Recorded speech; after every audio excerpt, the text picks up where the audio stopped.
This is Lisa Steinberg from Starry Constellation Magazine. Thank you both for your time today. Thank Thank you. you. Mary, I would be remiss if I didn't say like I'm a massive just fan of your work, of your Oh, body of thank work, with you. fried Thank green tomatoes you. being like such a core part of my heart. Oh, So I don't thank have a chance to you. speak with you. It's so Thank wonderful. you. Thank you. I agree. You know, Heaven Can Wait was like one of my favorite movies growing up. Heaven help us. Heaven Help Us. That's I right. like Heaven Can Wait. Heaven Can Wait is a That good was a movie. good movie That's Oh a yeah, too. good that is movie. another iconic Thank Heaven movie. Help Us. Yes. Anyway, sorry. Yeah, some kind of I'm just wonderful. gonna fan out on Mary Stuart Masterson for a while. I mean, like I could, but I have 8 minutes. So, Okay. uh, I'm sorry. Sure. Thank you. It's your time. when you both started reading the script, what was it that kind of stood out to you about whether it's the messages, the tone, or maybe something about your characters that really kind of maybe I mean, I think it was just that it was so unbelievable that it was true, you know? I also really love that it's the story is on like a human scale. It's not that one that made it to the NFL, to the Super Bowl. It's just about personal goals and second chances and teamwork and love and overcoming your own obstacles that are your own obstacles, not just external but internal obstacles. I always love those kind of stories. So I love that. But then really Michael Chiklis, I love, and he was attached to do this role. I was like, oh, I want to see him do that. I want to get part of that. And also Rod Lurie, I was a fan of his work. So I was like, okay, let's go. Yeah, for me, I mean, I've been sort of circling this world of football forever in my career, and it seems like with every role getting closer to the gridiron, and I think You're right. with a coach, that's about as far as I want to go. But it seemed like a nice bookend. Um, you both mentioned, or at least we mentioned, the incredible director Rod Lurie. Yes. What really impressed you both about working with him, and of course the team behind this film once you started, filming the movie?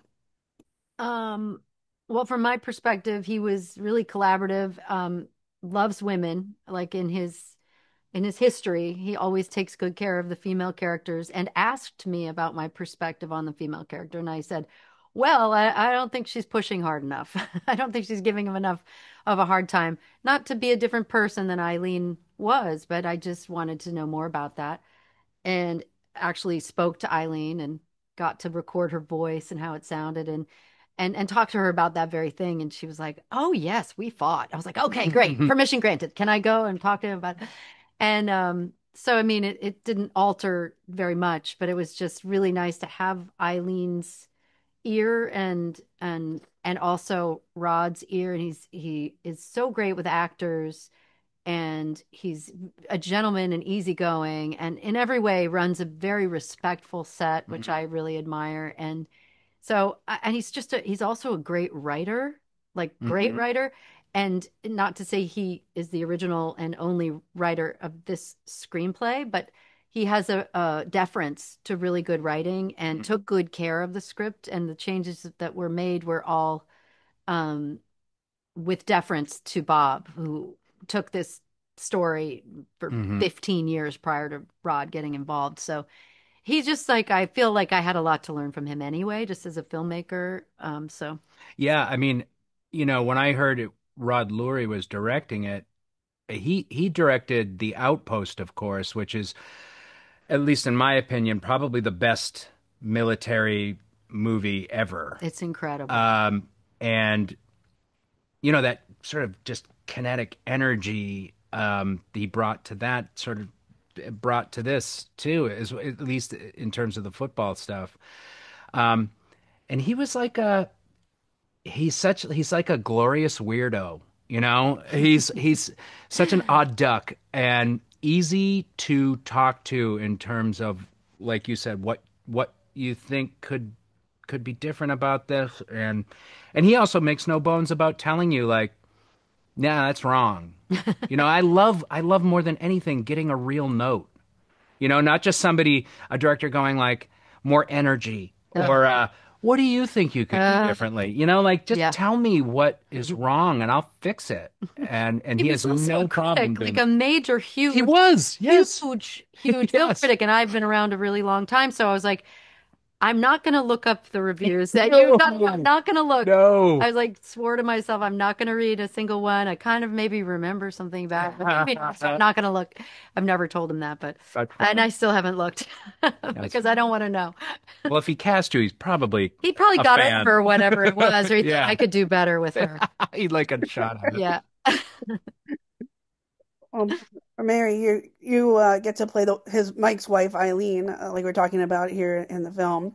And I wanted to ask you what you kind of learned or maybe took away from their relationship between Mike and Eileen that maybe you wanted to make sure was expressed and portrayed on screen with regard to the family aspect of this film.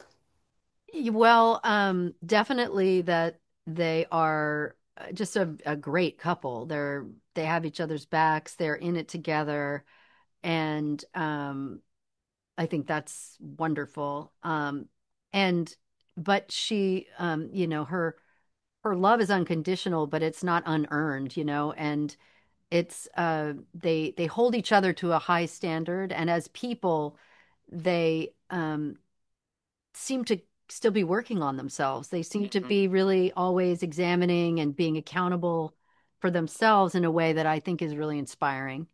And so I definitely felt, change for the better knowing them in that respect. I mean, she's a source of encouragement, but she's also a reality check and Yeah. an honest bird at the Yeah. same She time holds up too. a mirror to him too and is like, Yeah. okay, all this like desire to have a second chance is good for you, but your body is older and I love you, but let's be real. Know what risk you're taking, and I think somebody who really loves someone is going to tell them the truth. And that's true of Eileen, certainly with him, and I think it goes both ways. Well, I'm grateful for your time today. It's been such a pleasure to have the chance to speak to you both. This is a really beautiful film. It's a film that has really imprinted on me. There's redemption, there's fulfillment, there's success, there's of course regret, but there's always that spark of tenacity at the same Yeah. time that's pulling this movie, pushing it forward for everyone involved. So thank you for your time and thank you for being Thank a part of you. this Thank film. you. Thank you so much. Thank Pleasure. you. Take care.